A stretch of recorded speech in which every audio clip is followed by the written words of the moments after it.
आकाशने गर्दीत तिला पहिल्यांदा एकदम पूर्णपणे पाहिलं. क्षणभरासाठी सगळं थांबल्यासारखं वाटलं होतं.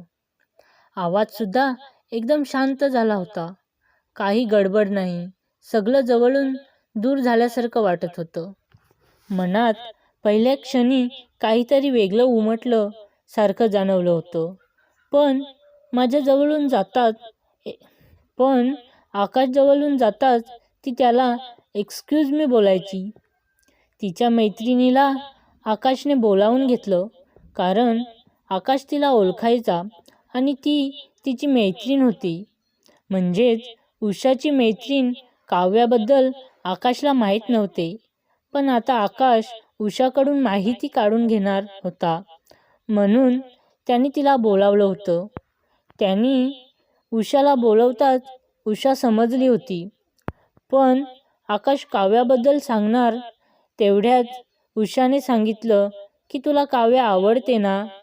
आकाश म्हणाला, अगं तसं काही नाही. बरं सांग, ती आहे कुठूनची? उषा म्हणाली की हे आपल्या सतार शहरामधले आहे.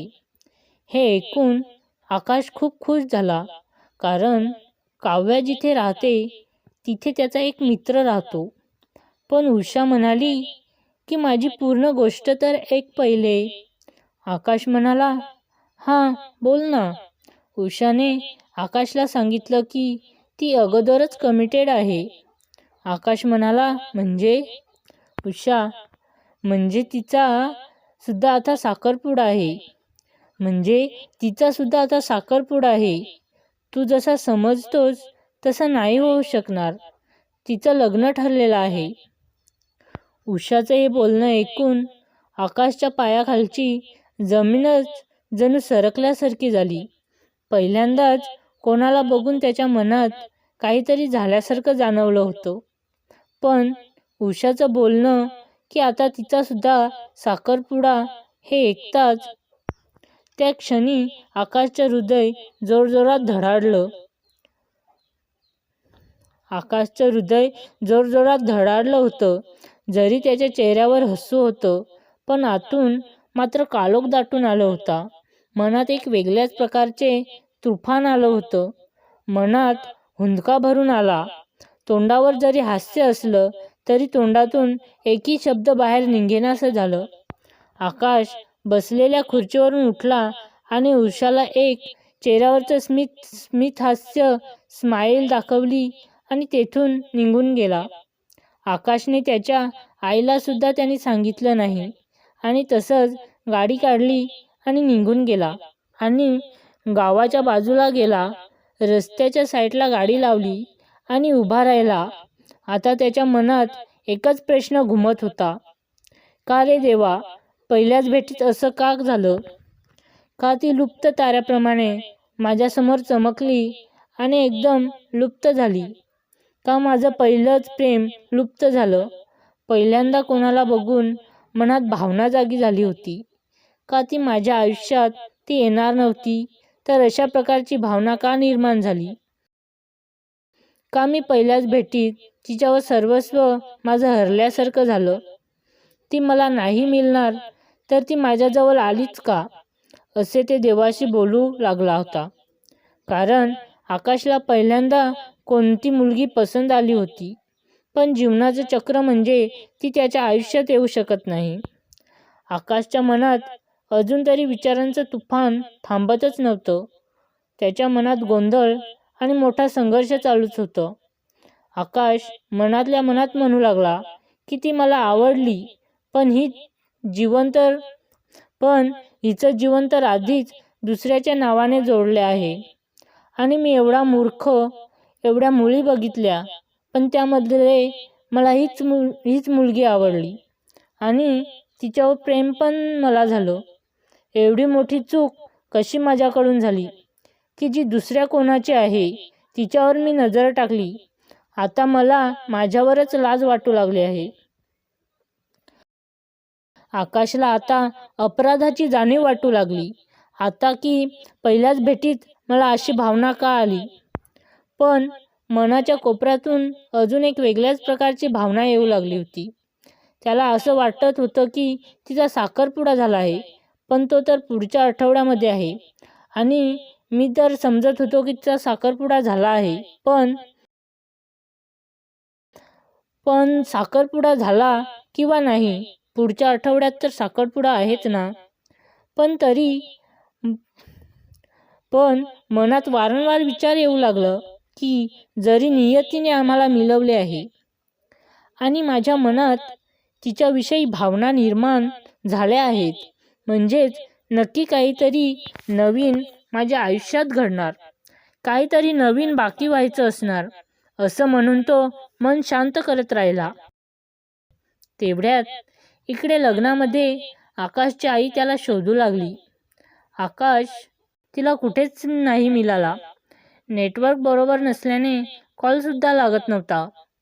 तेवढ्यात मिसेड कॉलची नोटिफिकेशन आकाशच्या मोबाईलवर मेसेज पडला.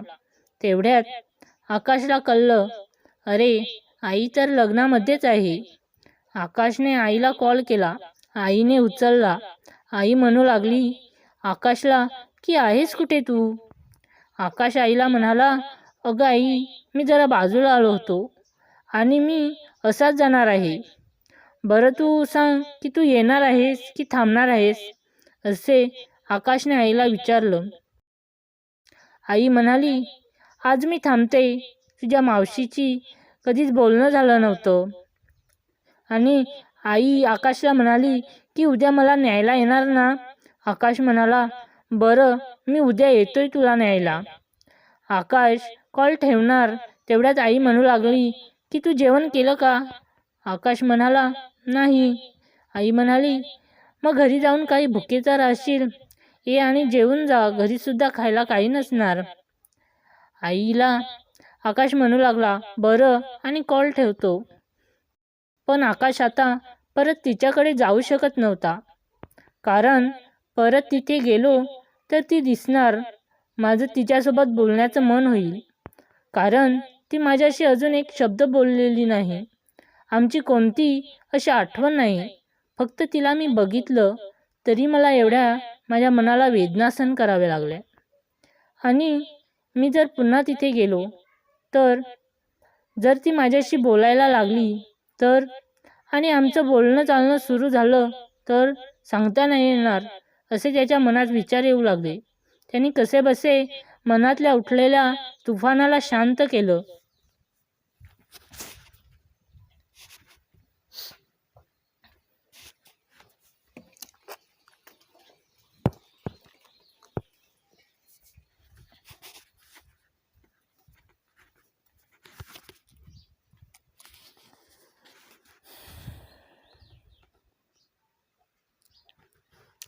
आणि मनाशी एक निश्चय केला. मला आणि तिला नियतीने एक करण्याचा प्रयत्न करत असेल तर पुढच्या आठवड्यापर्यंत या तिचा साखरपुडा होण्याच्या आधी आम्ही पुन्हा नक्की मिळू. कारण आमची पहिली भेट जरी साधी होती, पण ती माझ्यासाठी खूप अनोखी आहे. एक वेगळ्या प्रकारची भावना होती. माझं प्रेम मी एवढ्या लवकर नाही लुप्त होणार. आणि आकाश देवाचं नाव घेऊन म्हणू लागला की माझी आणि तिची भेट तुम्हीच घडवून दिली. अंधाऱ्या रात्रीत तिचं माझ्याजवळ येणं, विजेचं बरोबर चमकणं, याचा नक्की काहीतरी होणारच. नियती आम्हाला नक्की एकत्र आणेल. माझं पहिलं प्रेम असंच नाही लुप्त होणार. मित्रांनो, काय आकाश आणि काव्याला नियती पुन्हा घेऊन येईल दोघांना एकमेकांसमोर? काय आकाशला काव्याचा साथ मिळेल? काय काव्याचा साखरपुडा होणार नाही? पूर्ण कथा बघण्यासाठी आत्ताच चॅनलला सबस्क्राईब करा आणि कमेंटमध्ये नक्की आपली प्रतिक्रिया व्यक्त करा. एक लाईक आणि शेअर करा आपल्या मित्र मैत्रिणीसोबत, कारण ही कथा आहे लुप्त प्रेम, भावनांनी भरलेली, भाग 3.